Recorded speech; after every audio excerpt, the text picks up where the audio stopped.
बड़ा last time हमने पढ़ा था डायमेंशंस क्या होते हैं। मैं दोबारा रिपीट कर देता हूँ एक बार as a pre cap. Dimensions का मतलब था किसी भी क्वांटिटी को उसकी कोरेस्पोंडिंग फंडामेंटल क्वांटिटी की पावर्स में लिखना, उनकी रेज्ड पावर्स में लिखना। डायमेंशंस के बेस पे फिजिकल क्वांटिटी 4 तरह की थी: dimensional less variable, dimensional less constant, dimensional variable, dimensional constants.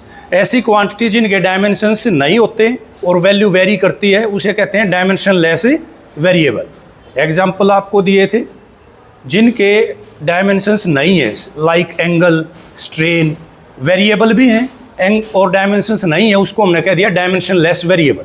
फिर आया डायमेंशन लेस कॉन्स्टेंट्स, ऐसी क्वांटिटी जिनकी वैल्यू फिक्स रहती है लेकिन डायमेंशंस नहीं होते, उनको हमने कह दिया dimensional less constants. For example any of the number और पाई। देन डायमेंशनल वेरिएबल्स, ऐसी क्वांटिटी जिनके वैल्यू वेरी करती हैं और डायमेंशंस होते हैं। Force, velocity, work, energy, power, ये सब क्या थे? अपने डायमेंशनल वेरिएबल थे। फिर डायमेंशनल कॉन्स्टेंट्स। डायमेंशनल कॉन्स्टेंट्स का मतलब था जिन क्वांटिटी के डायमेंशंस भी होते हैं लेकिन वैल्यू क्या रहती है? फिक्स रहती है, जैसे Planck's constant, gravitational constants and so.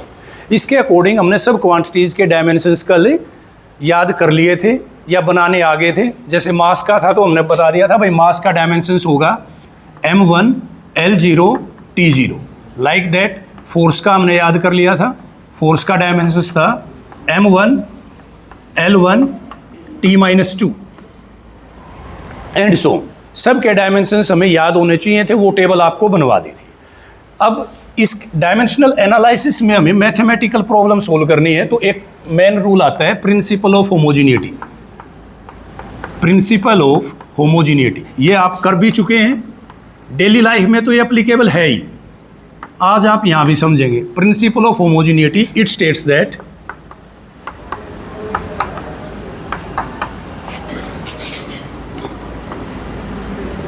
only the quantities with same dimensions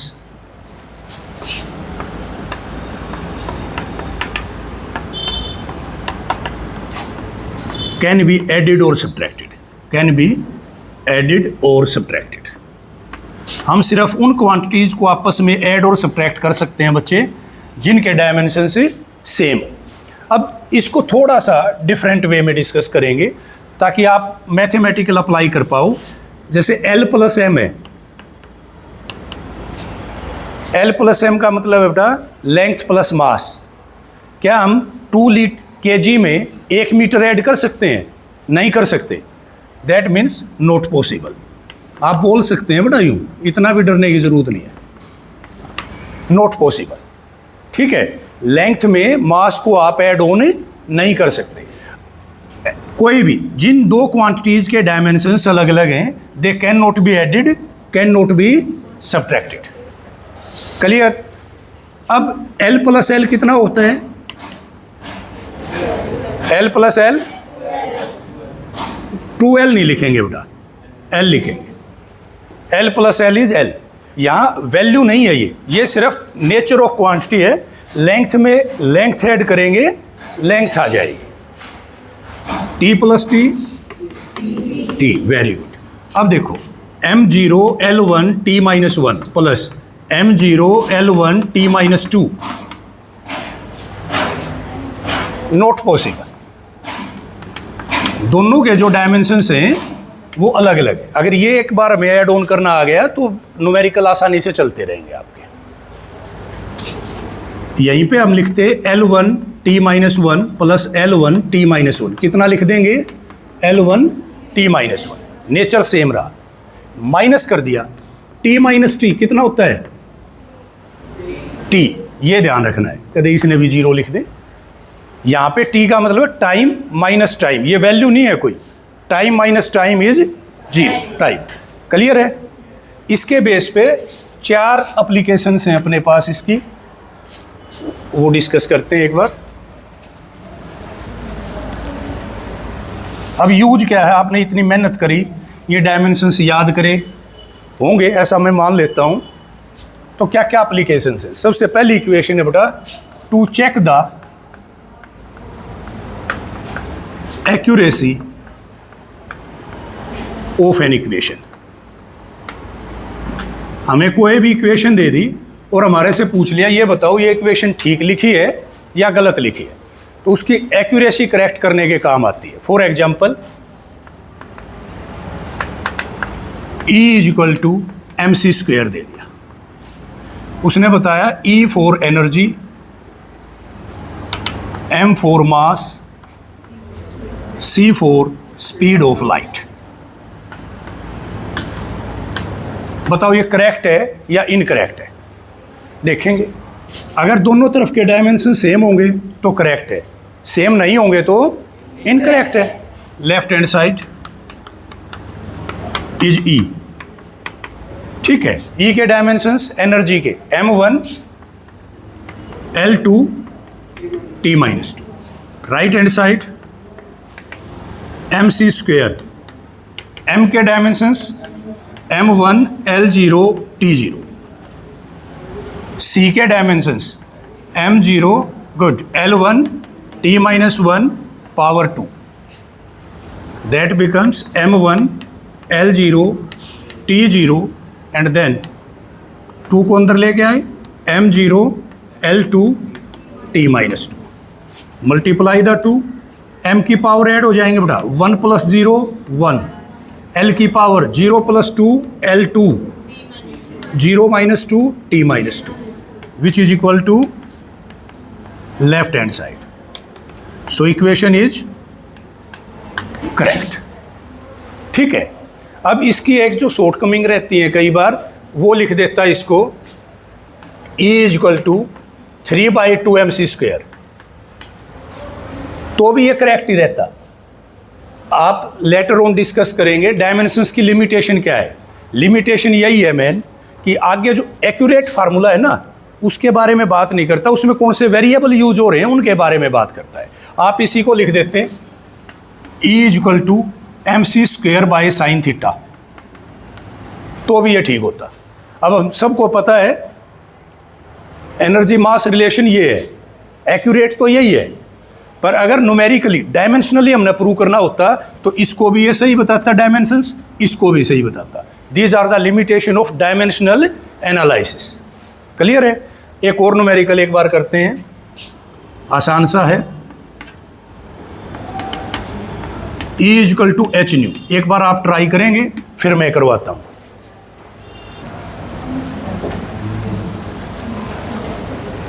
बड़ा ध्यान करेंगे, E is equal to h² ये कह रहा है। Again E energy, H Planck's constant, height नहीं है ये, प्लैंक्स कांस्टेंट, न्यू फ्रीक्वेंसी, ठीक है। एनर्जी का left hand side E is M1 L2 T-2, right hand side h², H M1 बटा L2 T-1, फ्रीक्वेंसी बेटा M1 L0 T-1, फ्रीक्वेंसी होता है बेटा रेसिप्रोकल ऑफ टाइम, तो टाइम का उल्टा हो गया। Multiply the 2 M1 L2 T-2 and is equal to right hand side, है ना, आ ही गया left hand side. So equation is correct. तो इस तरह से आप जो भी वैल्यू दी हुई हैं उनके डायमेंशंस दोनों तरफ के चेक करके ये बता सकते हैं इक्वेशन करेक्ट है या इनकरेक्ट है। Clear.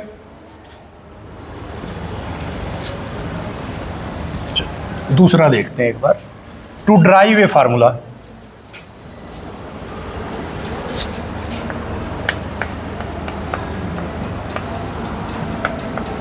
To drive a formula,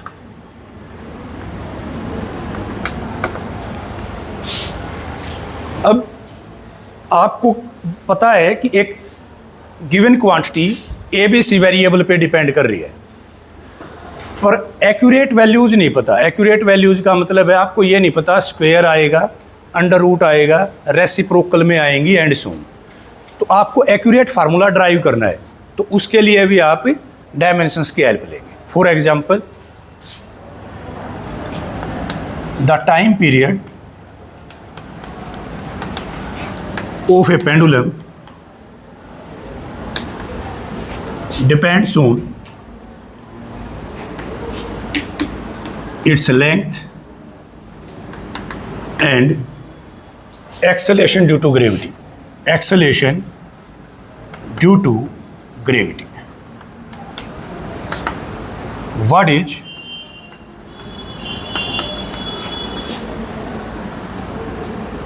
its formula? भाई इस एक पेंडुलम है, उसका टाइम पीरियड डिपेंड कर रहा है लेंथ पे और ग्रेविटी पे। बताओ फार्मूला क्या होगा? कल ही हमने पढ़ा था, ध्यान हो, T = 2 pi under root L/g। अब हमें पता है, पर ये कह रहा है सिर्फ ये पता है कि T डिपेंड कर रहा है लेंथ पे, T डिपेंड कर रहा है G पे।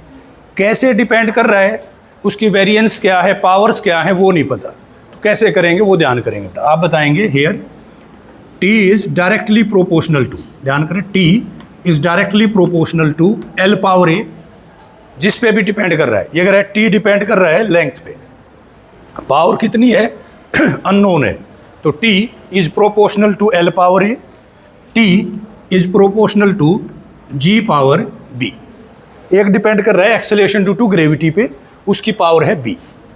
Combine the two, T is proportional to L/a G/b और T = K/L/a/G/b। Is that clear?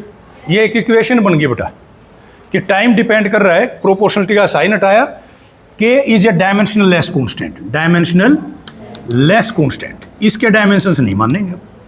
तो डायमेंशंस T के होंगे, L के होंगे, G के होंगे। ये एक इक्वेशन बन गई, डायमेंशनल इक्वेशन। सिर्फ जब सही होगी जब दोनों तरफ के डायमेंशन से सेम होंगे, जो भी हमने किया था। T के डायमेंशंस, देयरफॉर T के डायमेंशंस बेटा m0 L0 T1 = K के डायमेंशंस होते नहीं, L के dimensions m0 L0 T1 power a, L1, ठीक, L1। देन G है बेटा acceleration due to gravity, acceleration due to gravity m0 L1 T-2 power b, that is m0 L0 T1 = m0 × a 0, 1 × a 0 × a 0। a को अंदर ले आए, in the same way b को अंदर ले आए, m0 1 × b t -2 × b -2। अब इन दोनों को आपस में मल्टीप्लाई किया, m0 L0 T1 = m 0 + 0 0, LA + b LA + b T 0 - 2। Clear है? m की पावर के इक्वल, L की पावर के इक्वल, T की पावर के equal. Compare the two, A + b is 0 and -2b is -1 +1। T की पावर 1, T की power -2b, -2b is +1, b = -1/2 and A = -b, that is +1/2। A की value आ गई, B की वैल्यू आ गई, फार्मूले में पुट कर दी, ये था। Therefore T is K L की पावर 1/2 G की पावर -1/2। इसी को तो आप लिख सकते हैं K √L/G। आप अपने एक्सपीरियंस से जानते हैं K एक कांस्टेंट है और उसकी वैल्यू क्या थी, 2 पाई थी। आप K भी छोड़ सकते हैं, 2 पाई भी लिख सकते हैं। अब 2 पाई का एक्यूरेट पता क्यों नहीं लगा? इससे पहले ही केस में डिस्कस किया था कि ये इसकी लिमिटेशन है, कांस्टेंट की फिक्स वैल्यू नहीं बताती, K की कोई भी वैल्यू हो सकती थी। फार्मूलेशन वाइज वो ये था, accurate value because of limitation of dimensions. जो वेरिएबल है उनका डिपेंडेंस आ ही गया। तो T इजकल टू के under root L by G. Is that clear? एक ट्राई करेंगे अब, चलो करते हैं।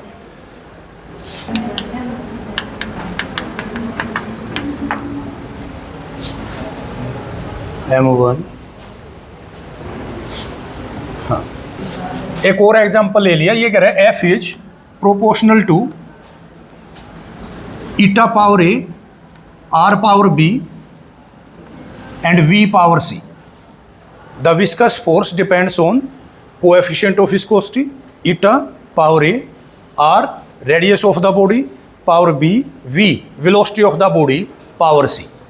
Then for F should be K eta A R B V C. That makes F M1 L1 T minus 2 is equal to K होते नहीं ईटा coefficient of viscosity बेटा M1 L minus 1 T minus 1 power A, radius L1 power B, velocity M0 L1 T minus 1 power C, M1 L1 T minus 2 is equal to M power A L power minus A T power minus A, L power C 1 into B B, M power 0 L power C T power minus C। अब इनको add on करेंगे powers को।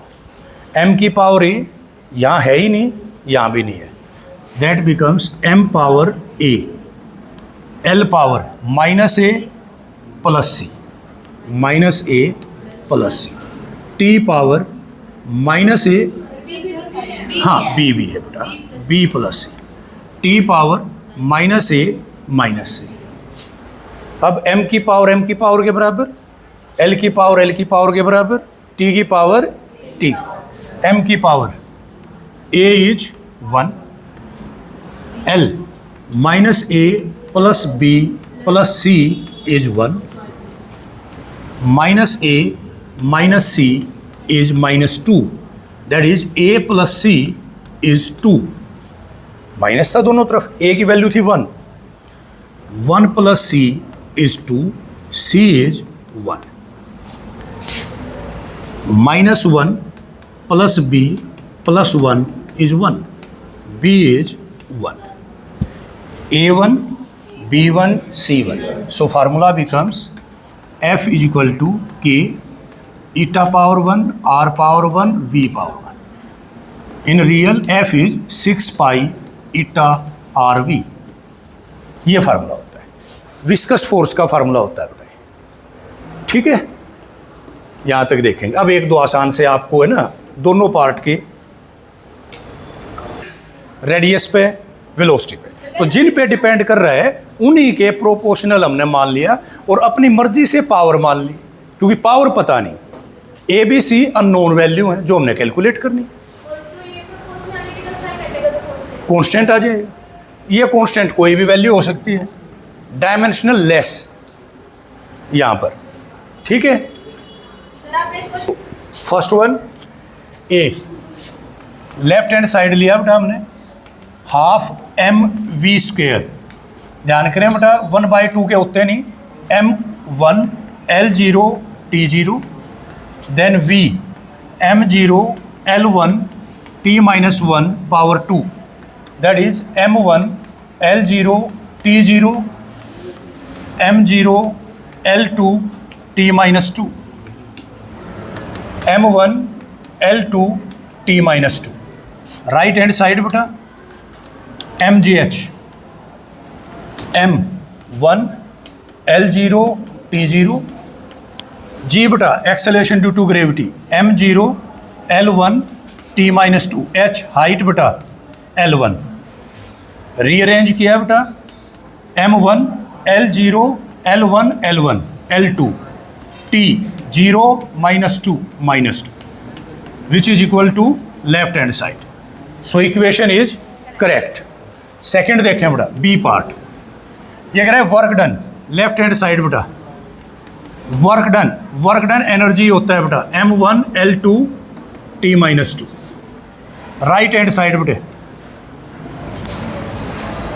MAS minus half MU² is equal to M के बेटा M1L0 T0, A के बेटा M0L1 T-2 acceleration, distance बेटा M0L1 T0 minus 1/2 के होते हैं नहीं M के M1L0 T0 U L1 T-1 power 2 U velocity, rearrange the again, इसको इकट्ठा किया M1 + 0 + 0 M1 L 0 + 1 + 1 L2 T-2 minus, इनको रीअरेंज किया M1 L2 T-2, M1 L2 T-2 में से M1 L2 T-2 गया बेटा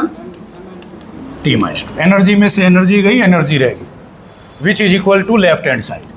सो equation is again correct. Come to this one, ये कह रहा है P लीनियर मोमेंटम डिपेंड कर रहा है मास पे, एक्सेलेरेशन पे और टाइम पे. P is proportional to M power A power B T power C. इस A से यूं कंफ्यूज ना होना, ये अलग ही है. That is L1 T-1 is equal to K के हम डायमेंशंस लेते हैं नहीं, M1 power A L1 T-2 power B time T power C, M0 L1 T-1 is equal to M की पावर A L की पावर, अरे 1 है बताइए, M की पावर A L की पावर B T की power -2B + C. Compare the terms, A is 1 B is 1, C के लिए देखेंगे -2B + C is -1, that is -2 B की वैल्यू पुट कर दी बेटा + C is -1, C is -1 + 2 + 1. A की वैल्यू आ गई, B की वैल्यू आ गई, C की वैल्यू आ गई. So formula is P is equal to K M power 1 A power 1 T power 1. ये फार्मूला आ गया अपना आपका, यहाँ तक कर लेंगे. अब आप सारे न्यूमेरिकल ट्राई कर लाएंगे जो नोट्स में दे रखे हैं, वो आगे फिर कल प्रॉब्लम ले लेंगे. यहाँ